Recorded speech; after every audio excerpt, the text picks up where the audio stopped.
We're using their spare limbs. Exactly. I'm okay. assuming, that might make an ass out of you. I mean, I'm pretty sure the Bay Area stats. Well, what happens when you say, I presume? Then you make presume instead of assume? Yeah. Welcome to the Best of Investing. I'm Edward Brown, your host. Here's our format. A bunch of guys sitting around a bar. There's no bar. Having drinks. There's no drinks either. But we're talking business, and you, the audience, are listening in. The Best of Investing is actually a radio show that has been around since August 2010, and it airs every Saturday on Fox News Radio, 9:10 a.m. at 1 p.m. Now, we're not a political show. We're strictly business, so everyone will be happy with that. Remember, I'm Edward Brown, wishing you the best of investing. Are you ready? Let's go. Welcome. You're listening to the Best of Investing on News Talk 910. This is the show where we present valuable information about real estate, the financial markets, and other economic business of the day. For those of you listening for the first time, here's our format. A few guys, in this case just a couple of guys, because a couple of our co-hosts couldn't make it today, sitting around a bar talking business with you, the audience listening in. I'm your host, Edward Brown, and I'm pleased to have as my co-host, Mark Hahn. And today's trivia theme is, get ready, cartoon animals. Oh, yeah. Oh, you love that. You like that one? Okay, you're going to do well on this one. Our website is bestofinvesting.com, and we're also on television, Comcast Channel 26 on Saturdays at noon and Sunday at 6 p.m. And Mark, you know what? We're going to kind of get into what the email theme is, because people have been asking, exactly what are deeds of trust? And then I'll chime in with the kind of story that I came in with.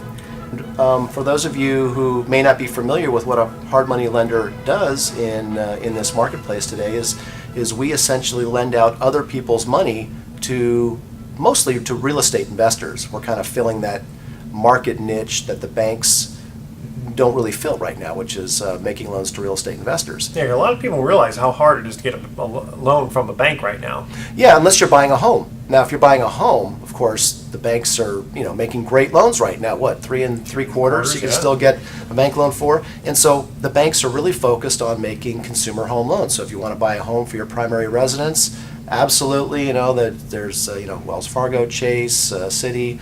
They're all out there, making those loans. And but if you want to buy investment property. Yeah, because some of those deals out there are pretty good. Yeah. People are saying, well, I don't want to move from my house, but I'd like to invest in some investment property. Absolutely. Yeah. So if you're looking to leverage your savings to buy investment property, or maybe you want to buy fix and flip, or maybe you own commercial or rental property already and you want to pull some cash out to do whatever you want with it, the banks pretty much, you go to the bank and ask for a loan on your apartment building. It's Wait, do that again. Oh boy! Thank you for sharing. No. So the hard money lending industry, or private money lending industry, and again, it's referred to both ways. It's really the same thing. So private lending, hard money lending. I'm going to use it interchangeably today, but that industry over the last 5 years, since the whole market meltdown and the whole subprime market meltdown, a lot of new companies sprung up to serve the demand for capital by real estate investors and other people that the banks aren't serving. Yeah, but even though you're a fairly new company, like 5 years old, that's not really that relevant, because you've had a lot of experience for a long time. I have in real estate, so it's 30 not years like experience in real estate. I mean, so I'm an old guy. Well, it's interesting because when we had done hard money loans years ago, our best years were in the first few years that we started. So it was kind of irrelevant that we hadn't been in the business for 25 years, because all you're doing is really matching up the loans with the money. Right, and so again, for people who aren't familiar with what a hard money lending company does, we have two distinctly different types of clients. We have our borrower clients looking for capital, and then we fund those loans through capital from private individuals. In other words, we use the retirement savings of private individuals like our listeners out there. So if you have an IRA account or money in a savings account, if you've got an IRA account that you can self-direct, you can invest those monies. Obviously you can buy stocks and bonds, and a lot of people are doing that right now. But for those people seeking higher yields, you can fund a loan secured by real estate. And so that's the other side of the coin is we're kind of directing the flow of capital, as you will. We're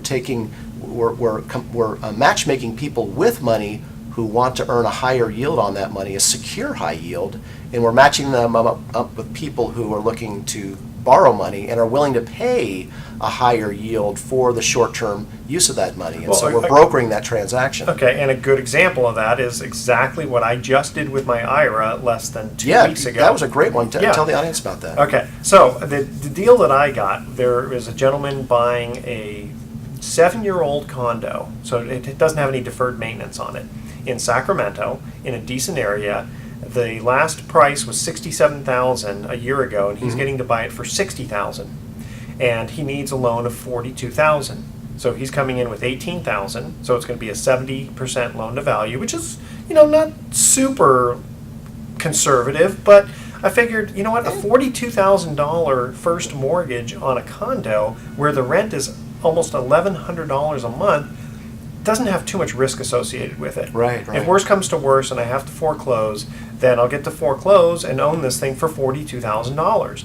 And the interest rate that I'm going to get is 8%, which is secured by the real estate. And what term is that for? I think it's 3 years. So for 3 years, you've got an 8%, secured return.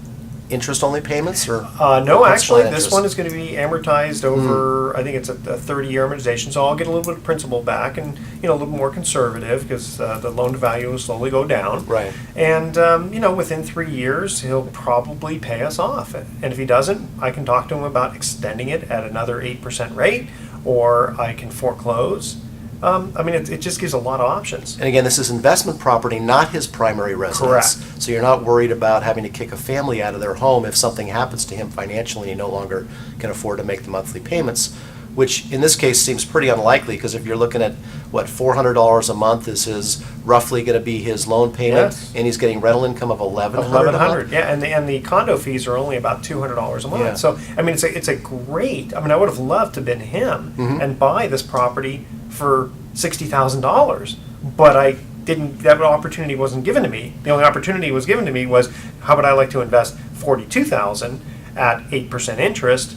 And if anything goes wrong, okay, well then I will get to own it $42,000. So the person listening out there is saying, well, why wouldn't that guy go to the bank and get a bank loan to buy that investment condo? And the answer is, he just didn't quite have enough qualification. In fact, he was making good income at his last job, and he decided to switch jobs to make more income being self-employed at a new type of profession. so he probably qualified in, maybe let's say 10 years ago when banks were lending to everybody, he would have easily been able to get a bank loan to buy this investment condo. But in today's environment where the banks are, it seems like they're looking for reasons to say no to your application if it's not strictly a home loan purchase for your primary residence. That's right. There are some people out there who are probably listening going, well, I can buy investment property through my bank. Well, maybe that's because they've got great income, they got money in the bank, they don't have any glitches, they didn't change jobs. Everything is absolutely perfect, because that's really what it's got to be nowadays to get the bank to pay attention to you. Well, here's the funny thing is I've actually talked to financial advisors who said that their clients could not get a loan even though they had $1 million in the bank because they didn't have income per se. They were drawing off of the principal, and maybe they earned, $50,000 a year from that money, but they had literally $1 million in cash, and they couldn't get a loan. And the reason for that is, and you can thank Frank Dodd for that, because Thank you, Frank Dodd.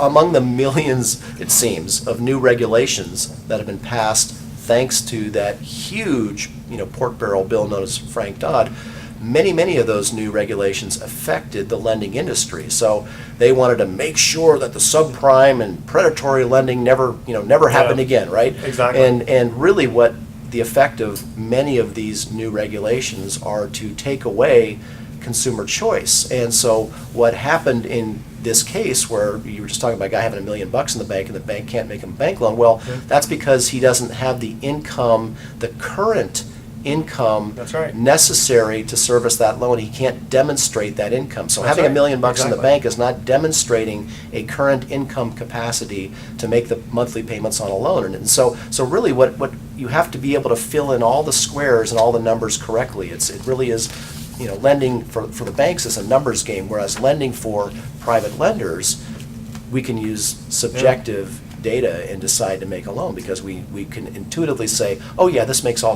the sense in the world. That's right, exactly. And in his case, he decided he didn't want to pay cash. Yeah. He wanted his cash available for something else. Okay, we're going to cut to our first commercial break. When we come back, we're going to talk to Mark about more interesting tidbits with regard to these hard money loans, what interest rates could be had, and that sort of thing.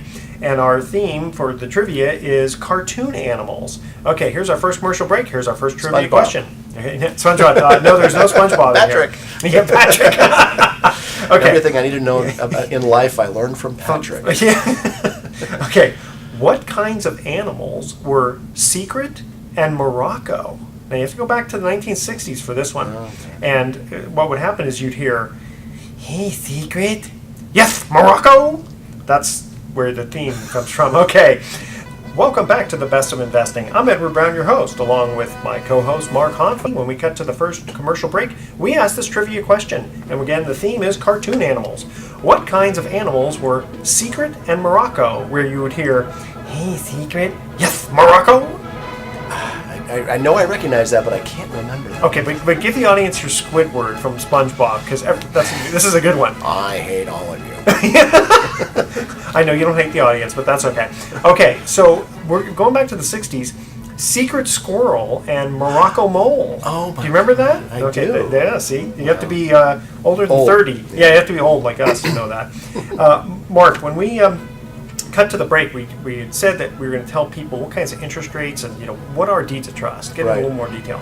Well, we started to talk a little bit about how hard money and private money lenders serve two sets of clients. They've got the borrower clients and who need the capital, and then we've got our lender clients, who are private individuals who provide their capital to fund these loans that are just like a bank loan. It's a loan that's made to an individual, but it's secured by real property. There's a recorded deed of trust that's put on the property. So there's a promissory note or a note and a deed of trust. Those are two documents that work in tandem. The note is, how much interest they're going to pay and how many payments and for how long. And the deed of trust is the security instrument that is recorded against the property so that that property cannot be sold or transferred or otherwise encumbered. Just like when you go buy a house Right. and the bank has a loan on your house, you can't just sell the house without paying off the bank. Without paying off the loan. So what many people refer to private lending, if you're a lender client, it's often called in the industry trust deed investing. So the term trust deed investing means you're providing the cash for a loan. Now it could be all of the cash for a loan. Let's say it's a $100,000 loan secured by rental property in the Bay Area.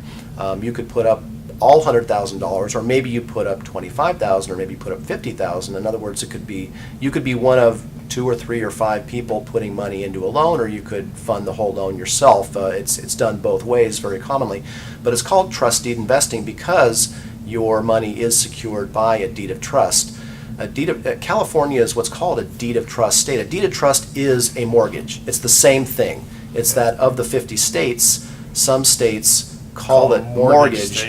Call it a mortgage on the property, and But there are certain rules about foreclosure that are a little different in different Yeah, states. there's That's actually a gonna be difference technical between a now. mortgage and a deed of Yeah, trust, which but- isn't worth getting into, but in California, when you record a loan against a property, the instrument's called a deed of trust. So trust deed investing is the activity of funding loans secured by deeds of trust through your savings or IRA accounts. And what's great about trust deed investing is that you can achieve, returns that, comparatively speaking, in today's market are just unbelievable. So Sure. whereas your saving, we all know what the savings rate is. I mean, it's about as close to zero as you can get. Yeah. And bonds, 4% would be a great bond Well, return and right you now. have principal risk where if interest rates go up, usually bond prices go down, Right. and you have to worry about the company that's backing it. So it's got some risk. Whereas trust deed investing right now, the average trust deed investor is getting anywhere between 8 to 10% on average in a fixed rate. So it depends. When I say 8 to 10 on average, it really depends on what the note rate that the borrower is paying, and the Yeah. note rate that the borrower is paying could be anywhere from 9 to 11, maybe even 12%. And so usually the investors in those loans get some, maybe 1 or 2 percentage points less than the note rate, and but still, if that's between 8 and 10%, that's a fixed rate of return. You usually receive interest-only payments, although sometimes you'll get a little bit of principal back with each payment. And the terms of those loans are usually 1 year, 2 years, maybe 3 years. The vast majority of loans we write today are 12 to 24-month terms. They're not long-term. Well, even if you were to write a loan for 5 years, my guess is the borrower is going to pay you off before Well, then anyway. that's exactly right. Because the reason yeah. they went to you was something that happened that they couldn't go to the bank. Like in this example that I have, the gentleman won't be at his regular place of employment for 2 years steady. Then he'll be able to go to the bank and cash me out. Or someone's doing credit repair, and sometimes Or credit that repair, takes yeah. 2 years. Exactly. And so, and what's really interesting about the different investors that I would consider my regular investors, in fact, we've probably got, we've got about 300 people who are on our distribution list, meaning that they'll see funding opportunities that they can participate in on a regular basis via email. But of those people, maybe 50 are kind of regular recurring clients. And what's neat about them is everybody has a little bit different appetite. So I've got investors that say, send me only 12-month terms or less. I like the idea of being able to get back into cash, Yeah. relatively, Things change in the relatively economy. quickly. I don't want to tie my money up for years. I like those 6 to 12-month loans. Well, here's the other thing is that even if you have 300 people on your list, and let's say the listening audience says, "Oh, well, gosh, I'll never get in," That's is not not true. true. That's not It's true not, no. because it's potentially possible that 250 of those people have already committed money within a deed of trust for 2 or 3 or 4 years. They're not ready to invest in another one until that loan comes due. And I need to have